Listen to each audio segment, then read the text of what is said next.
Ya estamos al aire. Estamos en onda. Bueno, Gastón, estamos en la belleza de nuestro patrimonio. De nuevo, con mucho gusto. Y con mucho gusto. Sí. Bueno, como siempre, queridos oyentes, el primer programa dedicado al rico legado arquitectónico, artístico, paisajístico, al alcance de todos, solo por Radio Sónica Más. Bueno, ¿de qué vamos a hablar hoy, querido amigo? ¿Cómo te va, Gastón? Bien. Primero vamos a hablar de... Hagamos las presentaciones. Sí, el arquitecto y profesor Gastón Becerra, amigo, compañero, profesor mío, fue en su momento también. Vamos a hablar hoy de la ciudad y cuando Buenos Aires tuvo el río. Cuando Buenos Aires parece que tuvo un río, ¿no? Muy olvidado. Sí. ¿Y cómo partimos con esto? Primero empecemos por decir el WhatsApp para los que se quieran comunicar. Muy bien. Bueno, el WhatsApp es el 11 22 62 77 28. Muy bien. Mi voz se va a notar así porque y por supuesto a Juan Martín, que lo tenemos ahí de operador, soportándonos y tratando de llegar a ustedes las imágenes que hemos elegido. A ver, Juan Martín, un saludo. Gracias. Juan Martín Rossi. Qué bueno, Juan Martín Rossi. Partamos con la primera. Bueno, la ciudad de Buenos Aires tuvo un río. Bueno, ¿qué estamos viendo? Una foto de Puerto Nuevo, ¿no? En las últimas décadas del siglo XX, debido al incremento del tráfico y calado de los barcos, el río de la Plata tiene un calado muy variable, muy accidentado. Y cambia, constantemente cambia. Todos los ríos, sí. Pero este también, porque tiene por su tamaño el del río. La mecanización a través de grandes grúas y contenedores, los viejos y grandes puertos, fueron quedando obsoletos. Tras siglos de depredación y contaminación irresponsable, muchas ciudades portuarias buscan revalorizar estas zonas degradadas y su entorno geográfico, desarrollando planes y estrategias urbanas. En la belleza de nuestro patrimonio les proponemos asomarnos, tratar de reconocer las viejas orillas y reflexionar sobre nuestro comportamiento los últimos 250 años con ese río de la Plata, que seguirá fluyendo hacia el Atlántico cuando no haya vestigios ni memoria alguna de todos nosotros. Muy bien, me parece una buena propuesta. Sí. Esperemos que siga habiendo memoria. Ojalá. Y para eso ayudamos, ¿no? Exactamente. Porque historia, patrimonio y memoria son indisolubles, ¿no es cierto? Muy exactamente. Bien. Y son los que nos hacen personas pertenecientes a una nación. Exactamente, nos da identidad. Muy bien, ¿vamos a la otra? Dale. Bueno, fíjate acá, esta es una vista de Buenos Aires. Aclaremos, queridos oyentes, que algunas de las imágenes que vamos a ver en el programa de hoy, por ahí las vimos en programas anteriores, pero con otra intencionalidad, con otra orientación. La iconografía antigua de Buenos Aires no es tan variada, ¿no? Bueno, acá estamos viendo, ¿qué estamos viendo acá? Dice, es una acuarela pintada por Richard Adams por el año 1832. ¿Qué dice? Se llama el Paseo de la Ribera o Alameda, la Ribera. Ahí se ve un borde arbolado y luego unas barrancas y lavanderas lavando ropa, las toscas, como bien vos dijiste, el río de la Plata es un río muy accidentado. No es un río, es un estuario, en realidad, claro, es el estuario de dos ríos. Lo decimos para nuestros oyentes de otros países. El río de la Plata, es muy obvio lo que estoy diciendo, es la confluencia de dos ríos, el Paraná y el Uruguay, que conforman, después de un delta, el estuario. Bueno, ¿qué vemos acá? El Paseo de la Ribera era desde el siglo XVIII uno de los pocos lugares de esparcimiento y encuentro de los porteños. A fines del siglo XVIII, el virrey Juan José de Vértiz había ordenado plantar sauces y ombúes desde el fuerte, que se ve ahí a la izquierda, unos murallones, desde el fuerte hasta la actual calle Sarmiento y rellenar palabras textuales de la época, inmundo muladar que inficiona estas inmediaciones con los malos hálitos y multitud de insectos y otras sabandijas. Tal era la visión de la barranca, atravesada por zanjones, donde se acumulaban aguas de lluvia, aguas servidas provenientes de los fondos de las casas, con frente a la actual calle 25 de Mayo.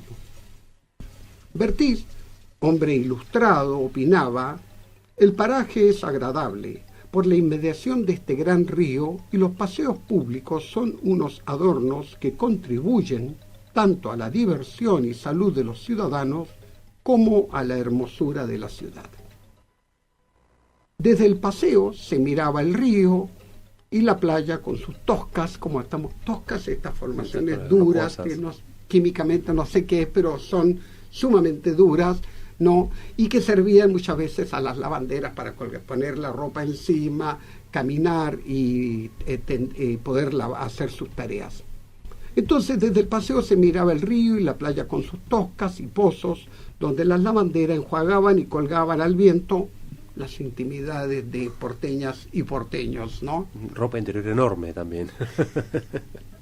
Yo no sé cuán blanca quedaba esa ropa, porque se lavaba con el agua del río, que es un agua amarronada, usaban, bueno, había una importante fábrica de jabones, y después el asoleamiento las amarillaría, calculo, más que blanquearía, ¿no? Eso es lo que, como aparte es semejantes telas, más no como la tecnología de ahora, algodón, eran exclusivamente que cuesta un montón blanquearlo encima. Claro que sí. Por eso el asoleamiento era importante. ¿Vamos a la otra? ¿Algún producto usarían extra? Un misterio, ¿no? Y ahí, mira, era un mar de lavanderas lavando ropas, bueno. A golpes también. A golpes, sí. Bueno, fuerte, dice. Esto que estamos viendo es una litografía de Mary Essex Vidal. Es originalmente fue un dibujo coloreado y publicado en Londres en el año 1820. En programas anteriores habíamos dicho ¿quién fue que Vidal? No hay una gran, hasta la llegada, hasta bien las primeras décadas del siglo XIX, no hay iconografía de la ciudad de Buenos Aires. Richard Adams, ex Vidal, y después de Charles Peregrin padre, bueno, que son los que con sus grabados, sus dibujos más que grabados, son los que hicieron un registro. Nos dejan un registro invaluable, indudablemente. Emerick Essex Vidal, si vos te das cuenta, no era tan riguroso, era más poético, más romántico. Por ejemplo, fíjate que pone un murallón acá de piedra, acá no existía la piedra, acá había ladrillo. No, porque no hay roca en la pampa húmeda. Sería carísimo traer piedra acá. Era muy costoso, no había, en general se construía en ladrillo, el fuerte estaba construido en ladrillo y este murallón también. Bueno, fíjate qué interesante esta litografía que se llama Fuerte, que muestra, en esa época, expresas disposiciones del virrey prohibían atar cuerdas para tender ropa o animales pastando a los árboles del paseo, lo que no impidió que a los costados de la Alameda se instalasen algunos tambos que ofrecían a los paseantes leche recién ordeñada. Sin embargo, los días de sudestada, desde la boca del riachuelo al fuerte y desde este hasta el Bajo del Retiro, las aguas inundaban la ribera llegando hasta la calle 25 de Mayo.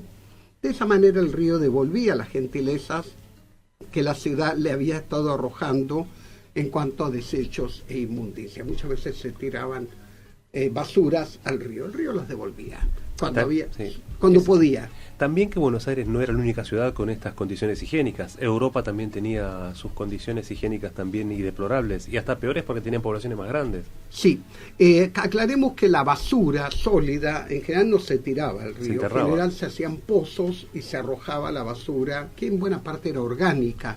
Pero Buenos Aires, fíjate que tenía una carencia que ciudades como Salta, San Juan, Mendoza, Córdoba mismo no tenían. Esas ciudades tenían acequias que irrigaban las propiedades, las casas. Acá no, porque el río estaba unos cuantos metros bajo el nivel de la ciudad, ¿no? Entonces era un tema el del agua potable, que ya lo vamos a hablar. Vamos a la otra.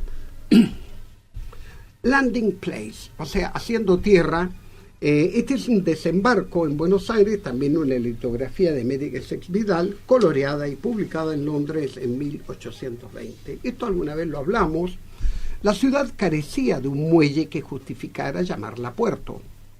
Los barcos de mayor calado debían fondear en la rada, a varias millas frente a la ciudad, por lo que vos contás la irregularidad del lecho fluvial.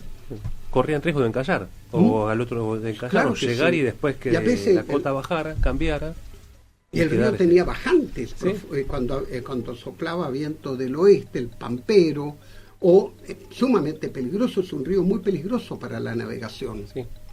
Bueno, cargas y pasajeros eran desembarcados, si el viento y el oleaje eran propicios, en lanchas o botes que al acercarse a la orilla los transportaba o los transbordaba a unas desvencijadas carretas, como se ve allí, de madera y cañas, con ruedas altas y piso de cuero, que tras una inquietante y salpicada experiencia los dejaba con sus baúles y valijas en la explanada del fuerte y ante el modesto aspecto de la ciudad. Era una experiencia de terror esta. Sí. Los viajeros que llegaban desde otros puertos y tenían que desembarcar de esta manera bastante rudimentaria también. ¿Cómo? Y peligrosa. Absolutamente, todo. Porque las carretas, por crónicas que he leído, que estas carretas bamboleaban, sobre todo las damas que venían a bordo, aterrorizadas de caer al agua, ¿no? Era una experiencia. Imaginemos desembarcar un día de lluvia, en invierno, no el invierno de Buenos Aires, un día húmedo, de lluvia, con viento, con sudestada, ¿no? De haber sido tremendo. Y llegar a una explanada de barro, sí, para luego subir y llegar lo más dignamente posible a la capital, ya tanto del virreinato como de la, claro, después de la Confederación, ¿no? De las, claro, Provincias Unidas. Vamos a la otra. Mira, es muy interesante esta imagen. Esta se llama aduana. Esta era la vieja aduana, la casa de los Basavilbaso, como alguna vez también lo hablamos. También una litografía de Emeric Essex Vidal, coloreada y publicada en Londres. En esta litografía también Emeric Essex Vidal nos muestra la trabajosa faena, fíjate, de subir una carreta cargada por la barranca que va hacia la calle Santo Domingo, actual Belgrano. Había que empujar, tirar con caballo. Mirá la calle, esta calle era en un barrial. Una rueda de esas con el peso propio, ya enterrada ahí, era levantarla, era... Imagínate esas ruedas, esas llantas de hierro. El tema es que era muy trabajoso y atrás se ve el río en una bajante con carretas. Ahí un gaucho está dándole un caballo para que tire para otra carreta. Realmente era muy trabajoso el desembarque de mercaderías y de gente. ¿La otra? Sin embargo, acá vemos algo. Este plano, no sé si se alcanza a ver bien, muestra el fuerte, arriba a la izquierda, arriba a la plaza, y a la... Muy bien, gracias Juan. Y a la derecha una avenida arbolada. ¿De qué estamos hablando? Este es un plano con proyecto, con el proyecto de Paseo de Julio, así se va a llamar. El autor fue Felipe de Senillosa, un arquitecto español, que se pone a disposición de las Provincias Unidas y va a realizar una serie de obras. Este plano es de 1843, yo hace tiempo lo fotografié en el Archivo General de la Nación, es una copia, que muestra este paseo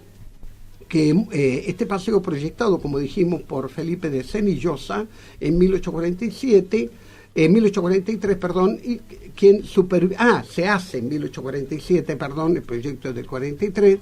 Felipe Senillosa supervisa las obras de relleno y construcción de un grueso murallón de ladrillo que se elevaba 5 metros sobre el nivel del río, rematando a nivel de calzada con una baranda de pretiles de hierro fijados a pilares de mampostería de ladrillo. La Alameda recibió el patriótico nombre de Paseo de Julio, que años después será reemplazado por el del radical Leandro N. Alem, cuando los radicales sean gobierno. Se realizan canteros con planta y se plantaron, para ser bien criollos, ombúes. No las alamedas de la época colonial, sino ombúes, con el fin de dar sombra a los porteños que paseasen disfrutando la vista del río. También alameda también se refiere no solamente a un paseo con álamos, sino que cualquier paseo con arboleado es alameda. Exactamente, es interesante eso que decís. Como el famoso valsecito peruano del puente a la Alameda, limeña. O sea, en Lima había una alameda, en Santiago de Chile, O'Higgins hace también plantar una alameda en lo que es actualmente la avenida más importante de Santiago. O sea, el concepto de alameda viene de España, en rigor.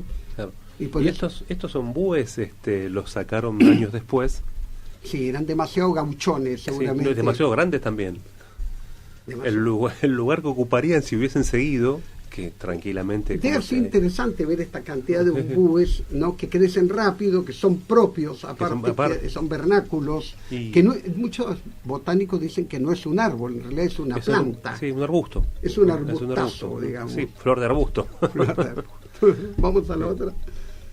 Bueno, esto que estamos viendo tiene mucho valor, ¿no? Este es un daguerrotipo. Recordemos que los daguerrotipos son el antecedente de la fotografía con soporte de vidrio o de papel. El daguerrotipo, este es uno de los primeros daguerrotipos que se hacen en la ciudad de Buenos Aires, data de 1852, es una copia tomada del Archivo General de la Nación. ¿Qué muestra? Por la misma fecha muestra la precaria costa desde el fuerte hacia el Retiro, el Paseo de Julio, que llegaba hasta la actual calle de la Piedad, Bartolomé Mitre. Acá estamos mirando hacia el Retiro, hay una bajante, ahí se ve a la derecha, ¿no? la baranda de este paseo. Y abajo las toscas, las lavanderas y el agua. Y me imagino cuando había sudestada lo impactante que debe haber sido el oleaje acá. Pegaría. ¿No? Y sí, aparte, ¿cuánto no tendría constantemente mantenimiento?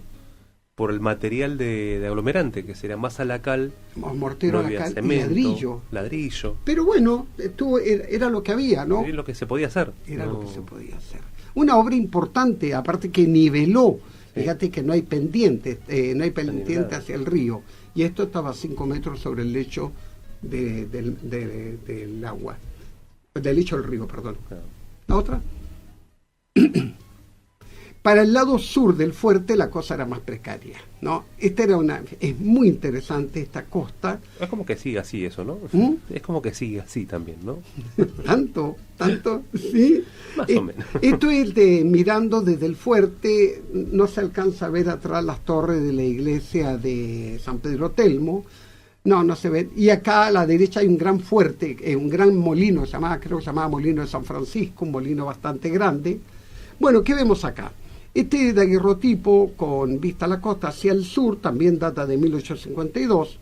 ¿Qué digo? Mientras es que el río era el gran cuarto de baño de la ciudad, sobre todo a partir del 8 de diciembre, día de la Inmaculada Concepción, fecha en que también se bañaban los padres franciscanos, una vez al año, se bañaban los padres franciscanos y dominicos, no sin antes haber bendecido las aguas. En días calurosos, la costa se poblaba de bañistas, grupos familiares armaban verdaderas tertulias por la tarde. Los comerciantes, después de cerrar sus negocios, acudían con sus familias ya oscuro, pensemos las sofocantes noches de verano, permanecían hasta la medianoche sirviéndose viandas frías sobre las toscas. Además de refrescarse, estas costumbres eran higiénicas, debido a la paradójica escasez de agua potable en una ciudad tan húmeda. Muy interesante. Entonces, esto es un documento formidable de lo que después va a ser la Avenida Colón, ¿no? Claro. Sí, Paseo Colón. Paseo Colón. Muy bien dijo, Paseo Colón. Vamos a la otra. Justamente, ¿qué estamos viendo acá? Este es un grabado mucho más preciso que lo de América Vidal, como bien vos dijiste, Charles Pellegrini. Aguatero sacando agua del río, es una litografía coloreada de 1831. En algún momento cuando hablamos de iconografía de Buenos Aires, hablamos de América Vidal, Bacle, Pellegrini, que van dejando testimonio ya a partir de 1820, 1818 en rigor en adelante. Richard Adams también, que recién nombraste a Richard Adams, que vimos también en una fotografía. Exactamente, Richard Adams un poquito posterior. Sí, señor, sí. No, hay una serie de grabadores, pintores, dibujantes que van dejando testimonio y todos coinciden en su apreciación, ¿no? Bueno, es que antes de la inauguración de los primeros 20.000 metros de cañerías de agua corriente, que se va a dar recién a partir de 1869, ahí está ya un ingeniero de origen inglés, Bateman, los aguateros extraían y distribuían en pesadas carretas con toneles el agua que consumían los porteños. El baño, aún en las casas con aljibe, era un lujo. O sea, se bebía esta agua. Una vez escuchando a olvidé el nombre de este arquitecto tan interesante que tuvo a su cargo el edificio de Aguas Corrientes, el Palacio Aguas Corrientes, Tartarini, él comentaba algo muy interesante, que era un agua de muy mala calidad, porque dice, palabras textuales de Tartarini, era que los aguateros no se adentraban tanto en el río como obviamente, y sacaban el agua, como se ve ese hombre ahí con balde sacando el agua para llenar el tonel, muy cerca de donde las lavanderas lavaban la ropa, así que era un agua no solo sucia, sino jabonosa. Y en esa época no había concepto de pasteurización ni de desinfectación del agua. Así que no son casualidades las epidemias. Yo calculo la fiebre tifoidea, el cólera, las diarreas que habrán habido, a menos que nuestros antepasados hayan sido muy fuertes y eran a prueba de todo esto. Encima para cocinar, incluso lavar alimentos, lavar verduras, limpiarlas. Destripar pescado, todo lo que los vendedores de productos alimenticios también hacían. Y ahí vemos muy cerquita a la orilla, entonces sacando el agua que después van a beber en mate. Yo creo que no tomaban tanta agua cruda. Yo creo que el mate atenuaba algo. Sí, supongo. Una vez vos sabés que leí algo al respecto, que hasta el día de hoy, te pregunto, vos que sos más criollo que yo, leía que en Inglaterra, Londres era una ciudad muy grande, era la más grande del mundo en ese momento, los ingleses tenían la idea de que el té era una suerte de panacea para muchas enfermedades, para el sueño, para el mal de estómago, para lo que fuera, indisposición. ¿Pero por qué? Porque el té se preparaba con agua hervida, entonces era un agua de mejor calidad que la porquería de agua que podían sacar de los pozos en la ciudad de Londres antes de que hubieran instalaciones sanitarias. Y a lo mejor, estoy pensando en voz alta, la idea de tomar el mate con agua calentada también tenía algo que ver con la idea de algo... Una desinfección al calentarla. Lo mismo que había con el mito con los ingleses del té, sucedió lo mismo pero con ciudadanos chinos en Estados Unidos cuando estaban haciendo el tren hacia el oeste, con la conquista del oeste o trabajando en minería. De San Francisco hacia el este. Claro, pensaban de que tenían un sistema inmune, eran más fuertes que los demás, que era por el que ellos tomaban té. Al calentar el agua... Claro. No sabía, claro. Tenían la misma idea, ¿no? Por ahí ellos no les hace nada, la enfermedad esta no se enferma ninguno de cólera, dicen, ¿no? De cólera, claro. O de tifoidea, de las enfermedades que había que... Qué interesante. Además los chinos tienen y tenían la costumbre de tomar agua caliente, no el agua fría. No toman el agua fría. Claro, entonces ahí había algo. Mira qué interesante lo que va saliendo de todo esto. Bien por el aguatero ahí, que después...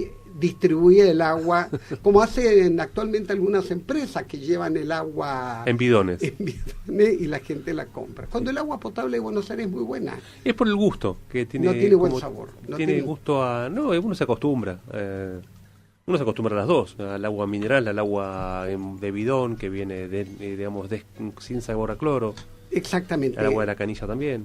Pero nunca oí que alguien se haya enfermado de tifo, cólera o algo por tomar agua cruda de la red de agua potable de Buenos Aires y Gran Buenos Aires. Tiene la calidad del agua de Buenos Aires de consumo, es de una de las mejores del mundo. No el sabor. No el sabor quizás, pero seguramente en otros países con que comparan también debe ser lo mismo. Es un agua blanda, no es un agua tan dura como la que uno puede ver en otros lugares montañosos, ¿no? Sí, interesante esto. Porque es agua del río, eso lo vamos a hablar más adelante, cómo se saca el agua y cómo... Se deja de cantar. Se la deja de cantar. Sí. ¿Vamos a la otra? De donde mi abuelo había trabajado, fue sereno, yo no lo conocía, mi abuelo trabajó de sereno ahí en obras sanitarias, ahí en Libertador, No, ¿en serio? Sí, fue sereno ahí. ¿En la planta San Martín? En la planta San Martín. Qué interesante, ya nos vas a contar de él. Sí, yo no lo conocí, así que voy a tener que sacarle datos a mis hermanos y a mi mamá. Muy bien, fíjate, estamos hablando, acá estamos viendo cómo, perdón, me perdí. Finalizado el proceso de independencia política, el comercio exterior de la Confederación Argentina se basó en la exportación de cueros, carne salada y cebo, producto de las cacerías del ganado vacuno cimarrón que se había reproducido enormemente en los fértiles pastizales de la Pampa. A cambio, se importaba prácticamente todo lo necesario para la vida cotidiana y laboral, en su mayoría productos industrializados de Gran Bretaña. Los principales núcleos urbanos del país y los crecientes establecimientos rurales, aunque empezaban a ocupar la llamada Pampa húmeda, se localizaron fundamentalmente en las provincias del litoral, con la preeminencia de Buenos Aires, puerto y única aduana de la Confederación, lo cual le reportaba ingentes, importantes dineros. Claro. ¿Qué estamos viendo acá? Estamos viendo el muelle de pasajeros, una fotografía de Whitcomb, este fotógrafo inglés, esta es una foto de 1880. Tras la caída del gobierno o régimen de Rosas, hay un país sin camino, sin moneda, economía ni instituciones nacionales. Él había privilegiado la provincia de Buenos Aires, donde hay mucho por hacerse. Y en 1854 una ley provincial dispone la construcción de un muelle de pasajeros en el Paseo de Julio, a continuación de Cangallo, actualmente Perón. Las obras, dirigidas por el ingeniero escocés Eduardo Taylor, consistían en una estructura de madera de 210 metros de largo, y al comienzo del muelle habían dos pintorescas construcciones de fabricación inglesa con planta octogonal y estructura de hierro revestida con chapas. Morfológicamente parecen las glorietas de Barranca Belgrano, ¿eh? Exactamente, el lenguaje, como decimos, pintoresquista. Sí. Claro, estaban revestidos con chapa canalada, que fueron armados acá por este joven arquitecto y artista, Prilidiano Pueyrredón. Una era aduana de equipaje y en la otra estaba el personal a cargo del muelle. O sea, perdón, ahora ya se entraba a Buenos Aires con los bártulos en un carrito, en unos rieles. Como se nota que a la izquierda se desvía para ser aduanizado, y una vez desaduanizado y mostrando la documentación, entrabas a la capital de la Confederación de Provincias Unidas del Río de la Plata, o Confederación Argentina. Más prolijo que la carrera con bueyes y esas... Infinitamente. Los botes quedaban... Claro, los botes de los barcos desembarcaban en este muelle, como dijimos, bastante largo, ¿no? Creo que 300 metros, ¿no? Tenía... Clabién bastante. Sí, y también está el muelle de cargas. Claro. Ya hablaremos de la aduana Taylor y ese otro muelle. Por otro lado, si seguimos... perdón. ¿Qué estamos viendo acá? Bueno, acá estamos viendo también es muy interesante esta imagen del Paseo de Julio, que nos muestra algo. Como vimos en programas anteriores, la red ferroviaria, esta es una fotografía que debe datar de 1867, ya no es un daguerrotipo. La red ferroviaria iniciada en 1857 por capitales nacionales, a partir de mediados de la década de 1860, va siendo absorbida y ampliada notablemente por capitales ingleses. Por su parte, el primer tranvía de tracción a sangre circuló en 1863, desde el costado norte del fuerte, hasta el Retiro, pasando por el lado oeste de la fábrica de gas, que ya la veremos. Claro. Perdón. En 1865 se inaugura el ferrocarril del norte, que se extiende hasta la llamada Aduana Nueva, construida por Eduardo Taylor. El ferrocarril corría a lo largo del paseo, aunque se practicaron pasos a nivel con barreras corredizas. Se dispuso la construcción de una reja exterior paralela a las vías. Ya con esto va apareciendo el primer obstáculo importante entre la ciudad y su río. Ahí se ve en primer plano el muelle de pasajeros y más atrás el muelle de cargas. Claro, ¿no? Ahí donde está con la aduana, que se ve un edificio blanco de ventanas, es la aduana. La aduana Taylor. Que claro. Hoy restos son el Museo del Bicentenario, el museo que está atrás de la Casa Rosada. Sí, señor, el subsuelo. El subsuelo. Es decir, antes era la planta baja, ahora es el subsuelo. Muy bien. ¿Vamos a la otra? Y acá tenemos algo que en algún momento mostramos, la fábrica de gas, una foto de un excelente fotógrafo, Cristiano Junior. Muestra la compañía primitiva de gas erigida por capitales británicos en terrenos ganados al río en el Bajo del Retiro, esto se hace entre 1854 y 1856, nótese los montones de hullas. Aclaremos que el carbón se traía de Inglaterra, de Cardiff, era un carbón galés el que llegaba, no existían los yacimientos carboníferos. Claro, no se habían descubierto. No se habían descubierto. No se habían descubierto. Bueno, y ¿dónde está esto? Exactamente en la actual Plaza Fuerza Aérea Argentina. Y la calle que pasa por delante sería la continuación de Leandro Lem y el comienzo de Avenida del Libertador, ¿no? Che, estamos hablando de ríos, estamos hablando... Es momento de musicalizar el programa. Podríamos poner algún tema que tuviera que ver con esto. ¿Te parece, Juan Martín?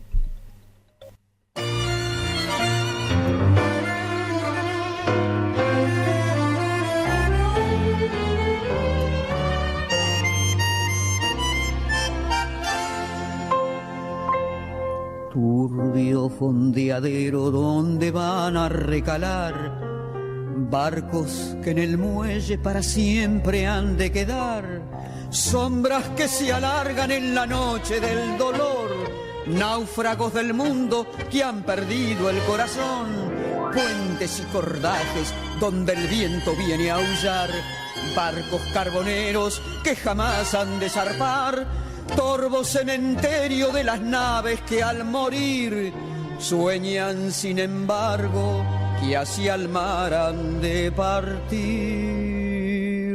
Niebla del riachuelo amarrada al recuerdo, lo sigo esperando. Niebla del riachuelo de ese amor para siempre me vas alejando. Nunca más volvió, nunca más lo vi, nunca más su voz nombró mi nombre junto a mí, esa misma voz que dijo adiós. Sueña marinero con tu viejo bergantín, bebe tus nostalgias en el sordo cafetín, llueve sobre el puerto mientras tanto mi canción llueve lentamente sobre tu desolación, anclas que ya nunca, nunca más han de elevar, bordas de lanchones sin amarras que soltar, triste caravana sin destino ni ilusión, como un barco preso en la botella del figón. Niebla del riachuelo amarrada al recuerdo, lo sigo esperando. Niebla del riachuelo de ese amor para siempre me vas alejando. Nunca más volvió, nunca más lo vi, nunca más su voz nombró mi nombre junto a mí, esa misma voz que dijo adiós.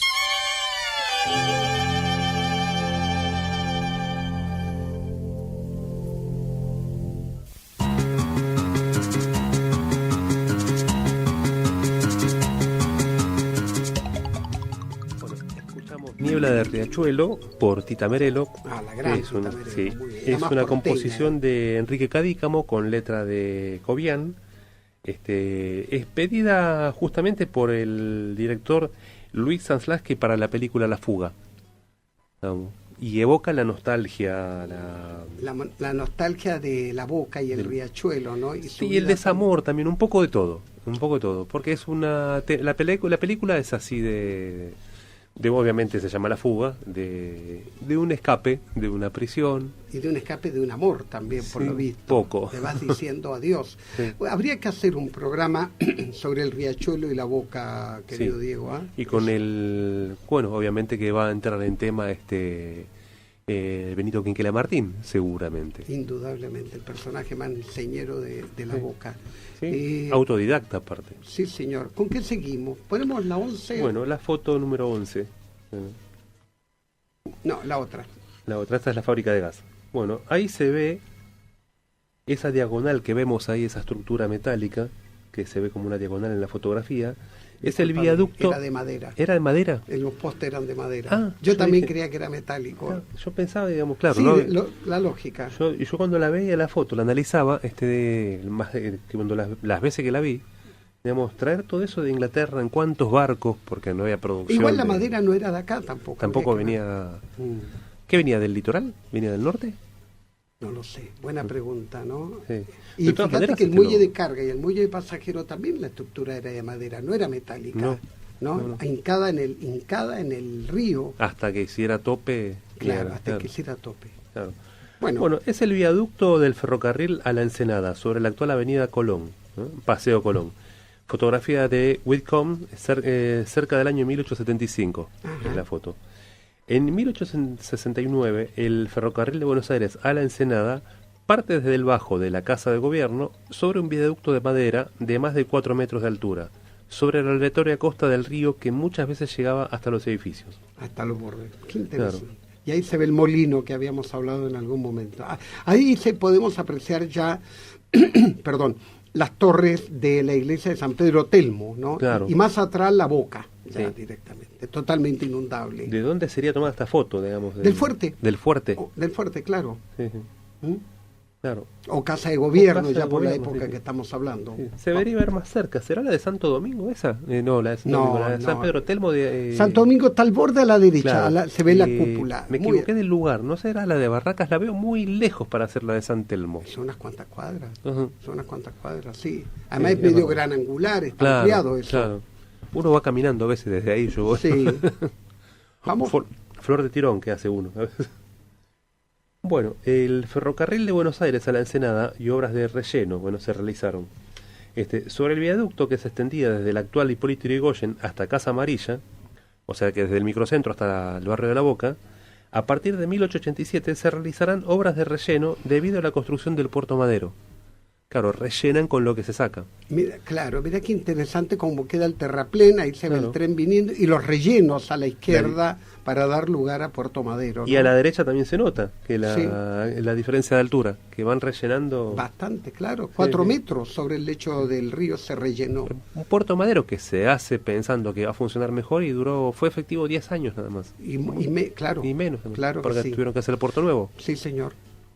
¿La otra? Sí. Bueno, la otra. Mira qué interesante. Bueno, esa es la avenida Paseo Colón. En 1900 más o menos, ¿no? Al principio lo sabemos por el tranvía eléctrico, estos tranvías de 2 plantas que se llamaban imperiales, que eran de 2 pisos, ingleses. Ingleses también. De la Anglo, que era la empresa que aglutinaba la mayoría de los tranvías en Buenos Aires, en el interior. Cuando estaba viendo esta foto, cuando estábamos preparando el programa, te quería hacer una consulta, que allá se ve una iglesia muy a lo lejos, ¿no? San Pedro Telmo. ¿Esa sigue siendo San Pedro Telmo? Claro, es la misma que anterior. Fíjate, las torres es muy verticales. Claro, muy vertical. Sí, señor. Claro, porque sería para que sea la de Barracas, la del Sagrado Corazón, tendría que estar más para el... No, es muy lejos. Es muy lejos, es mucho más lejos. Y más a la derecha, claro. Más a la derecha. Montes de Oca. Claro, muy lejos. Esto es hacia La Boca. Sí, me hacía dudar esa con San Telmo, digamos, o con... Digamos, no, tendría que estar más para la derecha. No entraría en la foto, digamos. Exactamente. Y porque incluso es más grande la de... Sí, más alta, es neogótica. Esta es más neocolonial. Claro, más tiene más barroco. Sí. Y bueno, este es el muelle de cargas y aduana y estación central. Alrededor de 1886. En 1872, las empresas ferroviarias del norte, a Campana y al oeste, con el fin de concentrar el creciente tráfico comercial y de pasajeros de la ciudad, convienen en la explotación conjunta de la estación del ferrocarril Buenos Aires a la Ensenada, la cual es denominada Estación Central. La estación, un excelente ejemplo de arquitectura industrial prefabricada, que había sido diseñada para ser emplazada en Madras, en la India. Fue comprada en Londres por el ingeniero Wheelwright y erigida al comienzo del Paseo de Julio y Calle de la Piedad, actual Bartolomé Mitre, a orillas del Río de la Plata. Su estandarizada imagen pintoresca estuvo materializada por una estructura de hierro, cerramientos de madera y techos con mansarda, revestidos con pizarra. Prestó servicio hasta 1897, cuando fue destruida por un incendio. Eso O sea sí. que estaba pegada a donde está la Casa de Gobierno. Pegada, ahí se ve, incluso Sí. se ve la fachada norte de la actual Casa de Gobierno. ¿Esta foto de cuándo es? Claro, 1886. 1886, claro. Ese sector se construyó entre 1884 y 1886, la parte norte de la Casa de Gobierno. Que hace Aberg, el arquitecto Aberg, ¿no? Ese lado lo hace O'Kilberg. Lo hace Tamburini. Tamburini. Tamburini. Esta parte la hace Tamburini, claro. Claro. Vamos a la otra. Vamos a la siguiente. Ah, qué bueno. Bueno, qué buena foto esta. Sí. Qué detalle. Está coloreada, No, es- aclaremos, sí. Sí, es una foto coloreada esta. Sí. Sí. ¿Cómo se llama la foto? Lavadero público en el bajo de la estación central. Bueno, alrededor también de 1886. Se ve la aduana Taylor Claro. atrás y la fachada norte de la Casa de Gobierno y los ferrocarriles ahí arriba, ¿no? Sí, sí, ahí se ve Claro. sí, ¿sigue siendo de madera la estructura o nunca cambió la estructura? Siempre fue de madera, ¿Cuál? la estructura de este ferrocarril. Sí, esta fue... no, la estación central creo que tenía estructura metálica y el cerramiento El cerramiento de madera, claro. A pesar de los progresos del sistema de agua corriente implementados en 1869, persistía la costumbre de lavar en el río. En 1880, más de 3.000 lavanderas ejercían su oficio en la orilla, donde junto a los pozos donde trabajaban las lavanderas también se pescaba, y los aguateros seguían extrayendo el agua para la mayoría de la población, que llegaba a los 300.000 habitantes. En tanto, una disposición municipal prohibida de lavar en los aproximadamente 1.800 conventillos de la ciudad. O sea, no permitían lavar en la casa. Es que no había suficiente Claro. agua por ese tema. Aclaremos que el tendido de agua potable se va haciendo muy paulatinamente. El edificio de aguas corrientes, que es un tema que vamos a tratar en algún momento, se construye a partir de 1887 o 1886. Y ni hablar después los otros grandes depósitos que están en Entre Ríos y en Villa Devoto, Claro, ¿no? y el de Entre Ríos todavía es más entrado del siglo XX, que tiene una impronta más Más moderna. Sí, más moderna, pero todavía mantiene cierto efecto clásico, de esa impronta clásica. Sí, señor. Es Sí. más, tiene más, bueno, obviamente ni hablar del ecléctico que tenemos en Avenida Córdoba. Es una maravilla. Es sí. una maravilla. Prefabricado también. Sí, prefabricado. Vos sabéis que ya vamos a hacer un programa Sí, de ese sí, sí. edificio que lo merece. Y vos sabéis que la gran mayoría de la población no contaba con agua potable. O sea, el agua, cuando se hace el Palacio de Aguas Corrientes, como se llama, el de actual Avenida Córdoba, en realidad se pensó en el barrio norte, Sí. que va tomando, como lo vimos anteriormente, protagonismo a partir de 1880 en los sectores acomodados. Pero esto de haber sido una lavandería pública, si vos dijiste 3.000 lavanderas a lo largo de la cuenca del río, fíjate que, y además una práctica muy antigua, ¿no? Como muestra la otra. 300.000 habitantes había en la ciudad ya. Convengamos que también influyó mucho la epidemia de fiebre amarilla para que se hiciera un proyecto higienista como en la ciudad de Buenos Sí, Aires señor. también. Sí. Bueno, la siguiente. Claro, esto muestra la imagen. Esto Claro. es Una quinta. quinta, porque Quinta. esto está en Claro. yendo ya hacia el norte. Claro. Yo creo que esto podría ser... 1820, ¿eh? ¿Mm? Del 1800 es de esa Sí, heredad. mostrando Sí. cómo la práctica de lavar en Claro. el río es muy antigua. Claro. Y esta... Recordemos que es la costumbre de lavar las intimidades de porteños y porteñas en el río, fuente principal de agua de la ciudad, se remonta al periodo colonial. Y acá son esclavas, seguramente lavando. seguramente, es de Seguramente. 1820. De 1820. Yo no sé si las lavanderas a veces tenían su emprendimiento propio o lavaban para la familia. Casi siempre, en su gran mayoría eran afrodescendientes. Sí. Y en esa época, 1820, si bien se había promulgado la ley de vientres, Sí. seguía habiendo esclavitud. Claro, seguía seguía. habiendo esclavitud, así que esas mujeres deben haber sido esclavas, como bien dijiste, lavando. Y ahí se ve un tren de carretas yendo. Yo calculo que esto debe ser de Retiro para el norte, Claro, porque por ya hay quintas. Ya hay quintas, ya está más arreglado también el lugar, no está Sí. tan deteriorado. Sí, y se Y ve está en un borde de agua. que una calle que baja la barranca, ¿no? Con Sí. sauce seguramente, y los trenes de carretas yendo hacia el norte, o hacia Belgrano, quién sabe. ¿Otra? Belgrano no existía tampoco. No, todavía no.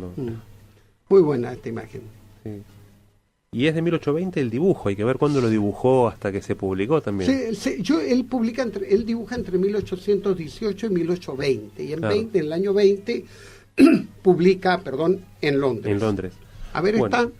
Bueno, Estación Central, Aduana de Taylor y obras de relleno de Puerto Madero, que ahí se va viendo cómo se conformaron los diques, ¿no? Exacto, 1893. 1893. Mira qué interesante cómo van rellenando, Claro. y ahí ya empieza a desaparecer poco a poco la importancia de la aduana Taylor, ¿no? Claro. Bueno, ¿La otra? las obras de relleno tendientes a la construcción de Puerto Madero se iniciaron en 1887, lo cual alejó definitivamente la ciudad del río. Sí. Esta es la estación Sí, acá central, claro. Acá. Realmente es una barrera infranqueable Sí. de trenes, de rejas, y ya ni hablar el puerto. Es que no era pensada, era una ciudad que era de materia prima, era un país de materia prima, Sí, Argentina. sí. Y la Todavía idea una del paseo confederación. costero va a venir para otro programa. Claro. Vamos Claro. ahora. Paseo de Julio, Estación Central, obras de relleno del río y vista desde la Casa de Gobierno, hacia, mirando hacia hacia Retiro. Hacia Retiro. Es interesante, fíjate que esta foto nos muestra, como bien dijiste, la estación central Sí. en 1896, al parecer. Vos sabés que hay una anécdota que no es casualidad. En 1897 se incendia esta estación. Sí, pero los ingleses ya estaban pensando en el relleno del Bajo del Retiro para construir sus grandes estaciones, como lo vimos en los primeros programas Claro. que dimos en agosto pasado, y además se cobraron unos seguros millonarios por el incendio, y fue el mismo año que se inaugura ya la primera parte del Puerto Madero, se inaugura definitivamente Puerto Madero. Entonces quedaba totalmente obsoleta, y el incendio fue una calamidad con suerte, pongámosle. Sí. Entonces, Total, la red de tren le siguió sirviendo a la aduana, al Puerto Madero. También seguía llegando Claro. y seguía funcionando. y no por acá ya, sino No. más Claro. hacia la derecha, ¿no? Ahí se ve el Paseo de Julio, que ya de paseo... Ay, fíjate, algo interesante que vimos en programas anteriores, a mí, la Recoba. Empieza a aparecer la Recoba. Lo que vos comentaste, Sí. la Recoba, Sí. frente a lo que antes había sido un paseo y ahora se llama Paseo de Julio, pero es una avenida, ¿no? Claro, es una avenida. Es una Esta importante. foto está tomada justamente desde la azotea de la Casa de Gobierno mirando hacia el norte. Claro. Que ya era casa de gobierno de ese lado. Estaba separado de lo que era el correo. Exactamente, Sí. exactamente. ¿Vamos a la otra? A la otra, a la siguiente. Esta imagen, Claro. ¿esta de cuándo es? Y está sí. Paseo de Julio, 1905. ¿Es esta? Ajá, ajá. Más o menos. Sí. Sí, sí, me parece que es un poco antes. Un poco entre 5 Sí. años, en 1900. Yo creo que, de hecho, ya la casa de la sí, estación ya no está central la estación. ha desaparecido. Y fíjate qué interesante que yo diría que todavía es 1890, todavía no es 1900 porque Sí. los tranvías son tirados a caballo. A caballo, claro. A partir de 1901 empiezan a haber tranvías eléctricos, Sí. ¿no? Ahí Cerca está, de sí, 1900. cerca de 1900. sí. Gracias, Juan Gracias, Martín. Juan Martín. Gracias. Fíjate la estructura metálica de la casa, construcción que se está haciendo a la izquierda, y el relleno que ha quedado allí, que después va a tomar otras características. Claro, que es todo lo que van sacando para hacer Puerto Madero. Exactamente. Claro, que Claro. sirvió para rellenar. Claro, para rellenar y levantar ahí. Porque había una diferencia cuando levantan terraplena en el primer tren, que estaba... Esto ya queda con la altura que originalmente tuvo 5 metros sobre... Claro. No lo levantaron más, porque fíjate, se emparejó con el Paseo de Julio. Claro, ¿Vamos a la otra? a la siguiente. Mira Ahí está, aquí. Paseo de Julio, esta sí, esta de 1905. Sí, yo no sé qué parte es exactamente esta. Sí es, claro, el Paseo de Julio y una diagonal que había que llegaba acá que ya no existe. Esta No. foto también está tomada desde la azotea, perdón, de la Casa de Gobierno y data de 1905, ¿no? Y hay tranvía eléctrico en esta ya. Tranvía eléctrico y atrás se ven Sí. los depósitos de Claro. Puerto Madero, ¿no es cierto? Podemos apreciar los Los depósitos. doques, los docs. Y los árboles, los docks. Y están los árboles más crecidos también Sí. del Paseo de Julio, que había sido parquizado por Taís. Claro, claro. ¿La otra? Bueno, y acá ya está Leandro Nelem. Ya no sé si se llama Leandro Nelem en esta época. Acá dice 1922, Sí, o sea que ya hay gobiernos radicales, no sí. olvidemos que a partir de 1916 y Claro, yo no sé si en qué año le ponen Leandro Nelem. tenemos la guía para Tenemos la guía, sí. Tenemos la guía ahí para averiguarlo. Y se ve la construcción del viejo Palacio de Correos. Exactamente, actual Centro Cultural Kirchner, sí. ¿no? Desde el 2010. Claro. Vemos allí, acá había fíjate que hay un monumento que pasa desapercibido, que es el monumento, creo que a Pedro de Mendoza, o Juan de... monumento de Pedro de Mendoza que está allí, o Juan de Garay. Ay, no, Juan de Garay es el de la segunda fundación. Claro, la segunda fundación. Perdonen no dudar. Sí. El monumento a Juan de Garay, que es el fundador de la ciudad, propiamente tal. Y bien dijiste, ese maravilloso edificio de correos de Norbert Maillard, sí. Arquitecto de origen belga, que construye francés, que construye este formidable edificio. Una ciudad postal más que un edificio, es una ciudad postal. Una ciudad postal. En funcionamiento. Sí, en el funcionamiento es una original, verdadera joya, vale la sí. pena conocerlo, le han cambiado los nombres, pero sí. Por suerte la parte histórica se mantiene, uno puede ver que habría que hacer hablar un poco, porque, por ejemplo, que tenían los calentadores, uno para que llegaba con frío, para que pudieran sí. no tener frío, había calentadores. Es muy interesante ese tema que estás diciendo, porque la construcción de correos, en algún momento lo hablamos en un programa anterior, fue algo muy importante, porque era la presencia del Estado. Claro. Bueno, acá es la super presencia con este formidable edificio, Palacio de Comunicaciones o edificio Correo Central, como se le llamaba, que era un palacio magnífico, demoró mucho en construirse, demora 30 años, desde 1888 hasta que empieza a planificarse, hasta 1928 que se inaugura. En realidad, más de 30 años. Es un edificio muy costoso y que afortunadamente ha sido reciclado y puesto en valor y reciclado. Claro, no por nada está la Bolsa de Buenos Aires casi enfrente. La importancia. Sí, es una avenida, es una muy bella avenida, sí. Y la vista espectacular hacia el norte. Claro. Bueno, creo que se nos está yendo el tiempo, sí, querido amigo. Y hoy terminamos bien hoy. Siempre terminamos hablando. Sí. Bueno, el tema Buenos Aires tuvo un río. Tiene continuidad. Tiene continuidad, obviamente. No hemos hablado, hoy no entramos en detalle en hablar de Puerto Madero, no hemos hablado de Puerto Nuevo. Costanera Sur. La Costanera Sur, la Costanera Norte, hay mucho, el Puerto Nuevo, sí. Costanera Sur, Costanera Norte, los planes que hubo, sí. Para que los porteños seamos porteños, realmente. Sí, realmente porteños. Sí, realmente merezcamos ser porteños. Porque más de una vez uno dice, para el lado del río, y te miran como diciendo, ¿qué? Para el bajo, le decís. Y ahí más o menos ahí se entienden. Claro. Bueno, un gusto, como siempre. Es verdad. Gracias, sí. Juan Martín. Gracias a ustedes, gracias. Y nos estamos viendo más adelante. Sí. En la próxima seguiremos con el río. Buenos Aires tuvo un río. Y espero sin ya estar congestionado. Ya llevo 2 programas congestionados. Bueno, poco a poco. Muchas gracias. Bueno, dejamos acá.